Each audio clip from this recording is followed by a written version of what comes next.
Bismillahirrahmanirrahim. Assalamualaikum warahmatullahi wabarakatuh.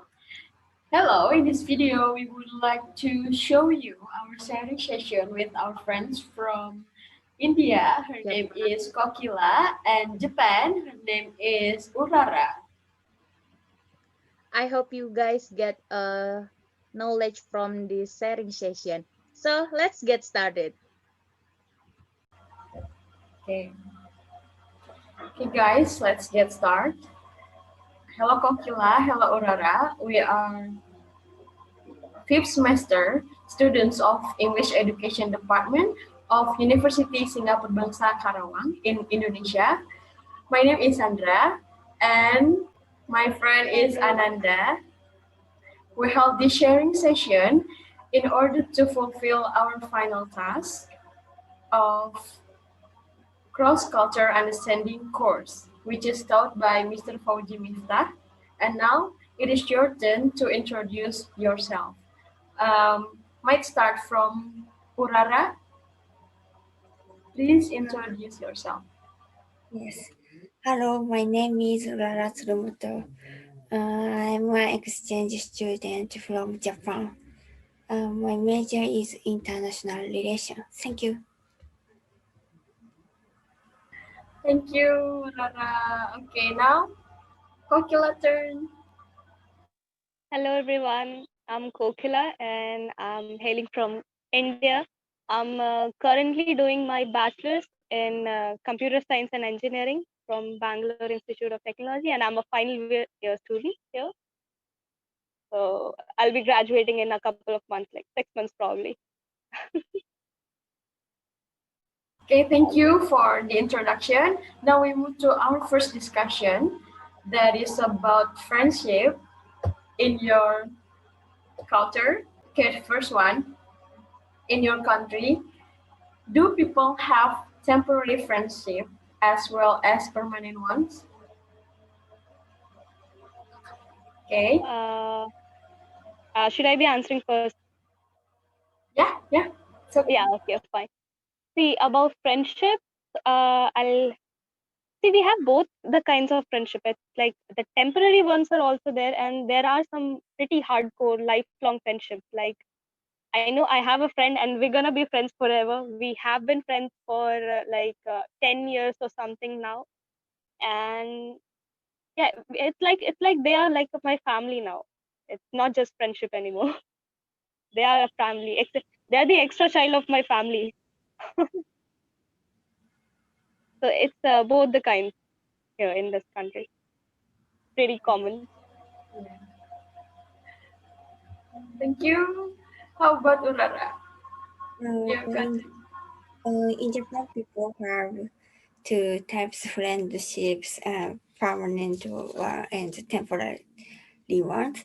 When people have less time to contact, like short time event, short time seeing, the temporary friendship are made in many times.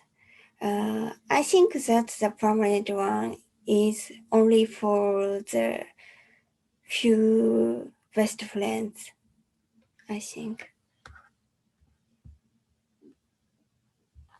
Thank you, Urara. Okay.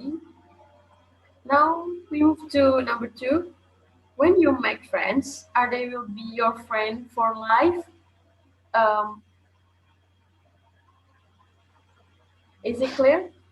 When you make friends, are they will be your friend for life or just like forever? Mm, it's not always for life. Uh, people wanna make people wanna make friends for life, but it is difficult because Japanese people are not good at telling what they think really. Sometimes they feel stressful and their feelings lead to block the friendship. Also, there are expectable event. the reason of block it is. Some people lost the way to contact their friends because of the change address and phone number or SNS account.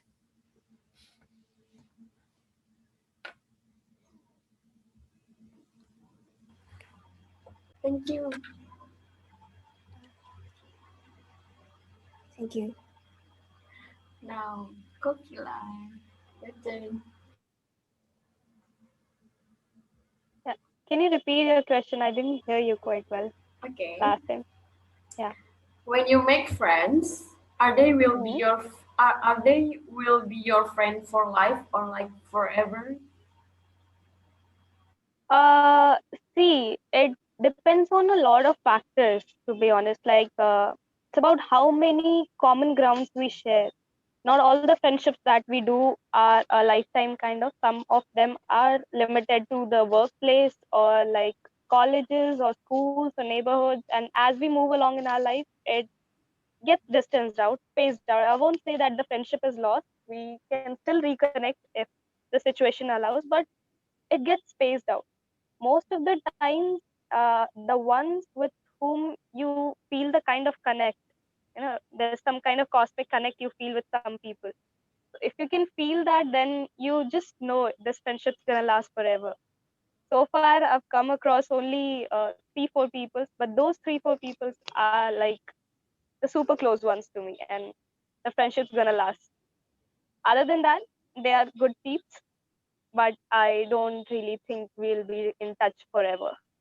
Mostly social media buddies. Yes, thank you. Okay, Welcome. the last question for this topic. Do you guys have any experience in cross-cultural friendship? I do have one. I'll tell you about this. See, India is like this country can have a different culture in every 4 steps that you take. Like we have a varied cultural background, and so many people we are like living harmoniously, coexisting, and everything. So I have been exposed to a lot of different cultures, especially after I joined my college, which was in another state. So we had a lot of mixed culture and a lot of traditions introduced to us. It was very nice experience. Apart from this, I do have I'll say Twitter friend. Like I met you also through social media, and likewise I met another girl. She is from Italy, and it's been 4 years that we have known each other, and she's very close to me. Like the distance doesn't matter at all to us. We have never met in person, but I still feel like I know her very personally, and even she knows me. We talk about a lot of stuff. In real life, I told you about my college friends, and they are from a different community, a different cultural background, and very different from how I was being brought up. And it's nice to be exposed to the different culture. You get to learn a lot of new things. Just so nice. Okay, thank Yeah. you. How about Urara? Yes, I have.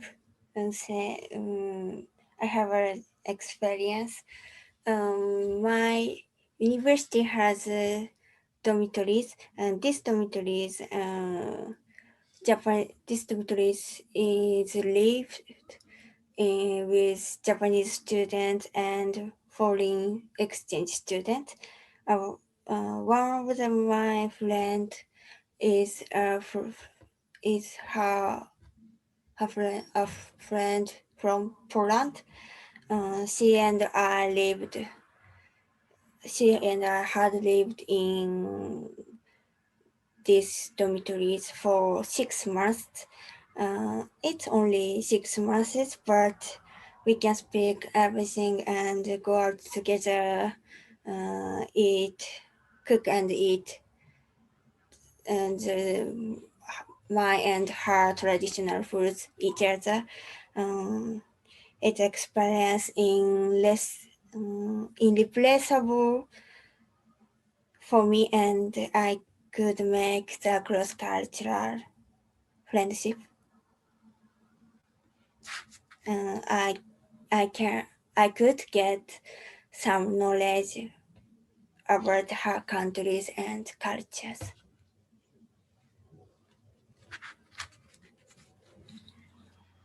Thank you. Okay, we'll see that cross-cultural friendship is beneficial for us. Like we can share each other, we can sharing each other about knowledge, tradition, and experience, of course. Okay, now Ananda, Yeah, let's. sure, Sandra.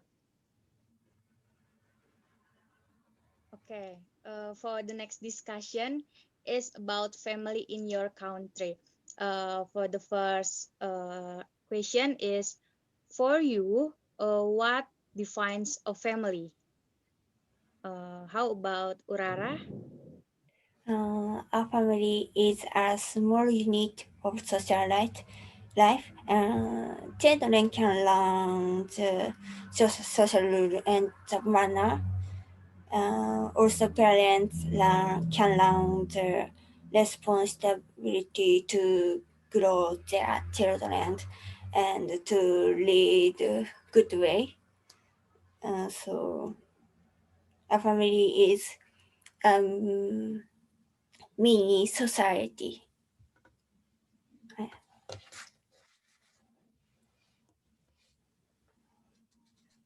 Okay, thank you for the answer. And how about Okay, I think Kokila left. Kokila? Wait, Oh, I'm. Oh, she switched to another network. Wait.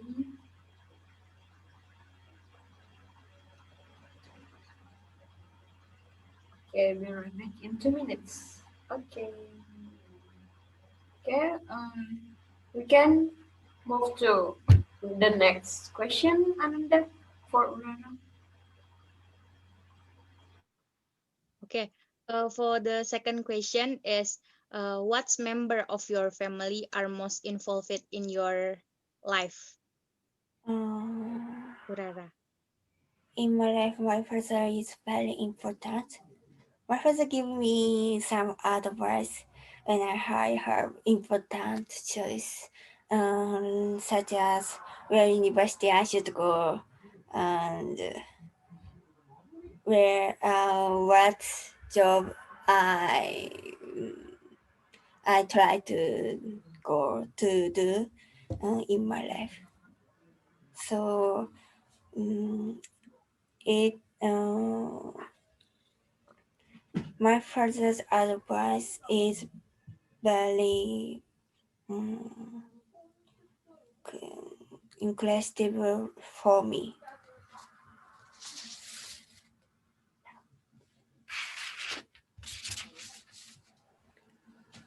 Yeah. And for the last question is, in your country, at what age do children leave their family to begin an independent life? Uh, it depends on people, but 18 to 23 years children often leave their families. Basically, there are three timings that they graduate high school or vocational school or university. After graduating and studying, they start working. So this timing is leaving their family.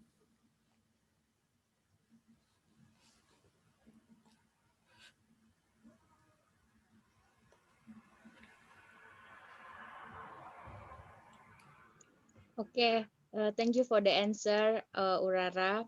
And now we want to confirm two stereotypes Wait, of your wait, wait. country. I think Kokila Oh, here. Kokila, Yeah, I'm back. I'm back. yeah, hello, she's back. Kokila. Hello.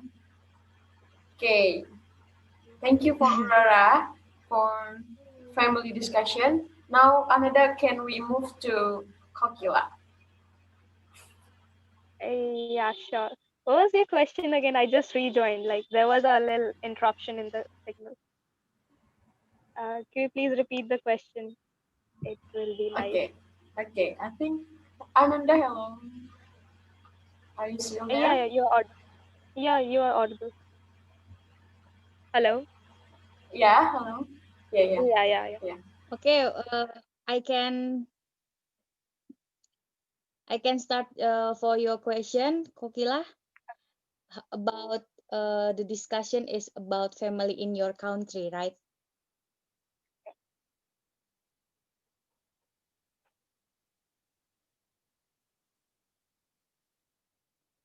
Hello. Okay, Kokila, Hi. Yeah. do you hear me? Yeah, yeah, yeah. I can hear you now. Okay. Um, okay. Yes. Okay, for the first question, for Mm. you, what defines a family? For me, family. Okay, that's a nice question. See, I Okay. believe,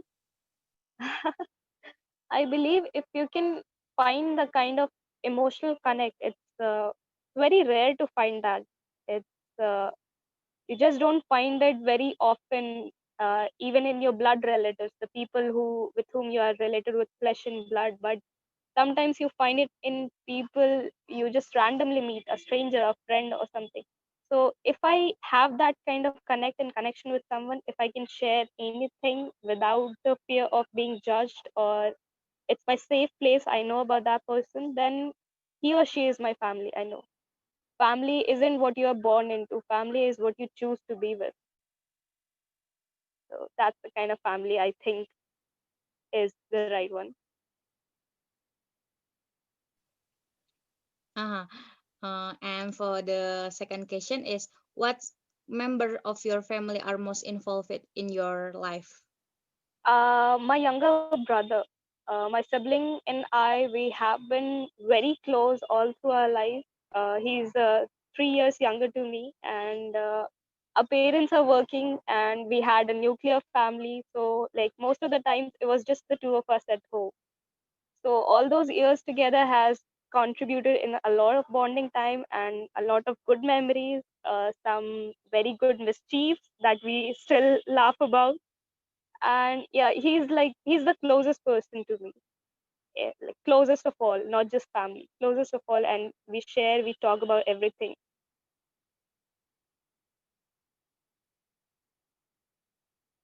Thank you, Kokila. Okay. For the last question is, in your country, at what age do children leave their family to begin an independent life? Okay, this is a question that has been a meme template for so long about South Asian families and brown people. There's See, families are very close knit social structure for us. The institution of family is like something that we take with us forever, and there's no certain age or time that you start living independently. We are always codependent. All through our lives, we are very codependent. Even when I'm an adult, I am an adult, but I still want to go back to my mom and I stay with her whenever it's possible. I do have a place of my own now, and I'm almost finishing my studies. I'll be getting a job soon. I have an internship that's paying me well enough for the place, but I don't think I'll ever be out of my mom's home. I'll always be in my parents' home. That's like my staycation place now. Independent, about being independent, there's no fixed age. It varies from person to person. Some of us start living on our own from 18, some of us by 21, some by 26. It just varies from person to person, but we are very close and very like codependent.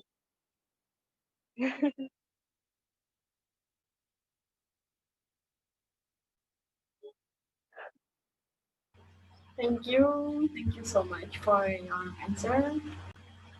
Now, the third discussion, it is the stereotypes of your country. Okay, let's start from Urara.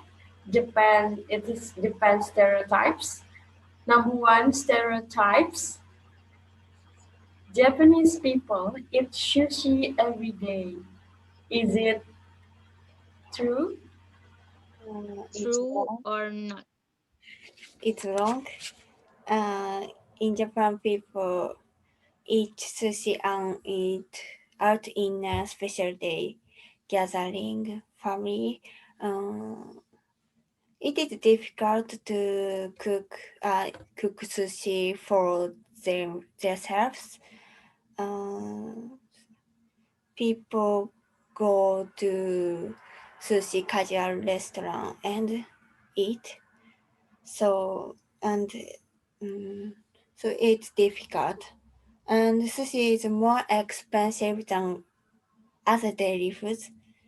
Um, in economical point, it is difficult too.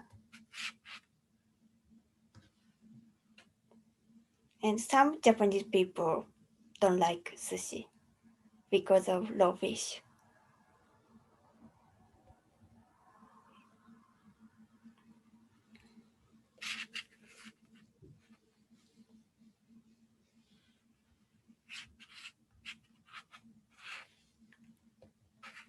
Can I talk about second one? Uh, Yes, yes. Wait, thank you for number one. And then number two, all Japanese people love manga, anime, and cosplay. Is it true? it's wrong too.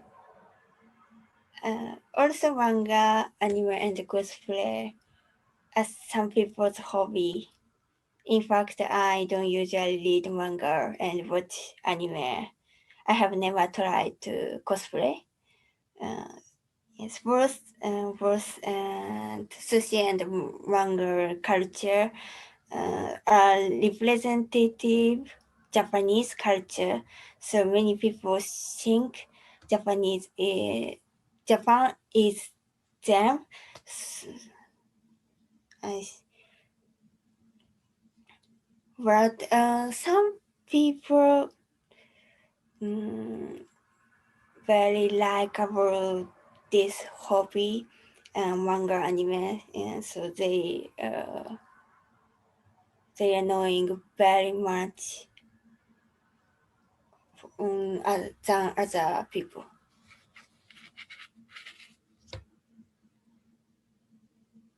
Thank you for the confirmation of the stereotypes. Now, Ananda, let's move to India stereotypes. Yeah, we have a lot of them. If I Hello, remember it well, Kokila. if I remember it well, the first was about women wearing saris, right? Yeah, yes, you're right. Yeah. See, I'll tell you the real thing that happens here. It's not as if we all wear sari for all the occasions. Sari is actually a traditional dress for us, and whenever there's some religious work, some puja, or some kind of other activity concerning to our religion is going on, then the sari is the dress code. But you can still wear something else if you are not comfortable. Like our religion is very liberal in terms of all its rules. If you are not comfortable in something, you can modify it and customize it according to you. Like I am not very comfortable in sari, so I choose to wear some other kind of ethnic dress. The other ethnic one that we have is salwar kameez. So it's sort of like a shirt that's very long, like that comes up to your knees, and there's a legging, if you know what I mean. I don't know. And another piece of cloth that like just acts as a, it's called the patta. You just put it around yourself, you just drape it randomly. So this is a salwar kameez, and we wear this a lot too, apart from sari, because sari is kind of a heavy and technical thing. Not all of us can carry it around very well. So this is an alternative that we have. And apart from this, a lot of fusion wear, a lot of Western clothes are also in fashion and in trend here now. So it's no longer just sari for us. Only on the religious occasion. That's a must. In that case, it's a must. Other than that, you can choose to wear whatever you want. It's totally cool. Okay, thank you for the confirmation. Now, number two, Indians worship millions of gods. Uh, See, here I'll like to correct you. We are a land of people hailing from so many religious backgrounds, and thus that's one of the reason why Indians have a lot of gods. But particularly one religion which is in the majority of number, Hinduism. So we have a lot of gods. Yeah, I agree, but there's a mythological reason behind that. Basically, we only have three gods: Brahma, Vishnu, Mahesh. The other deities that we worship are a form of them, which, according to our mythological books, have come on earth to defeat some kind of evil that was happening in the world, and thus they are being worshipped in that form. Other than that, our religion preaches the principle of Sardharm Sambhava, which means that all the religions are equal and all of them preach the same thing, that peace and harmony and humanity is the ultimate, and we respect all of them. So that's why we worship the gods of all the religion. Like, we already have a lot of gods in our religion that we worship, and then we have the natural forces that we worship: the sun, the trees, the other kind of nature and everything, and the gods from other religions. So it's like all for one.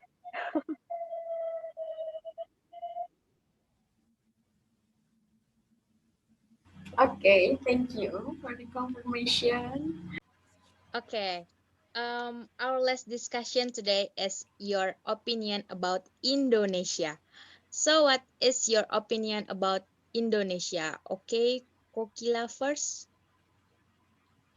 Um, my opinion about Indonesia. See, most of my opinion about the country is built up by Sandra's post on Instagram or on Snapchat. It's a lovely country, I must say. I really have to say it's a lovely country. I have, what from whatever I've seen from her lenses and the stuff that I know from internet, just a beautiful country, like, really. And I really love the fact that it's like a collection of so many islands, so there's going to be a lot of beaches. I just can't wait to visit the place once and like meet you guys in person. And yeah, like, I'm actually very excited about the prospect of this. Thank you. We are waiting for you here, Kokila. Yeah. Okay, for Urara, I think Urara is live in Indonesia at and Urara studied in Universitas Gajah Mada at Yogyakarta. So, what is your opinion about Indonesia?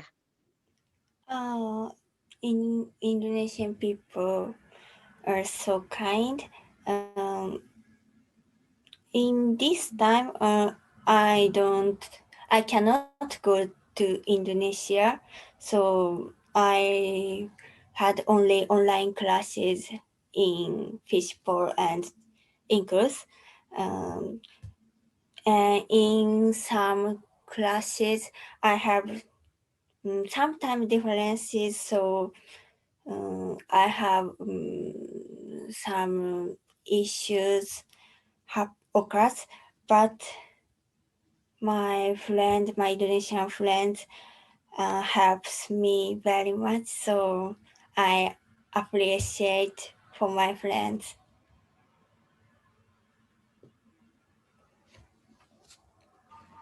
Thank you, Urara. Anything else? Uh, I hope that I wanna go to Indonesia after serious this time. Yeah, yeah. I really like to looking forward you in person someday, I think. Okay, thank you so much. That is our last discussion today. All the topics has been discussed. Thank you. We hope with this cross-cultural understanding, we can tolerate each other. And this session has been beneficial for us, of course. Okay, now can we take picture together for documentation? Are you Yeah, guys sure. okay? Okay, Okay. 1, 2, go. Okay. It was lovely interacting with you, I must say. Thanks for involving me and choosing me. Yeah, it is fun having discussion with you guys. Okay, last but not least, we want you guys to say hello to our lecturer for this course because he exactly watched our sharing session in YouTube. His name is Mr. Fauzi. Okay, can we start? Are you ready, guys? 1, 2, go. Well, hello, Hello, Mr. Fuzz. Mr. Fauzi. Hello. Thank you. Okay, Ananda, let's move to another session. It's time for closing, I think. Yes. Okay, that's all for today. And we would like to say thank you so much to Mr. Fauzi who has been assigned us to final test so we can have a great time for you too. And last, of course, we would like to say massive thank you, guys, who has been spending your time for helping us. And please pray for us so that we can get a score from Mr. Fauzi. And okay, we are so sorry for any mistake and all said word. See you guys in the next opportunities and bye Thank bye. you. We are very sorry for Bye-bye. any mistakes and obstacles. No, no, Thank no. you. It was very good. Yeah, thank Thank you you. for having Okay. us. Please stay safe and stay healthy. I hope we can meet in person someday. Yeah, Yes. See you sure. guys in the next opportunities. Thank you. Goodbye. Thank you. Bye. Thank you. Thank you so much.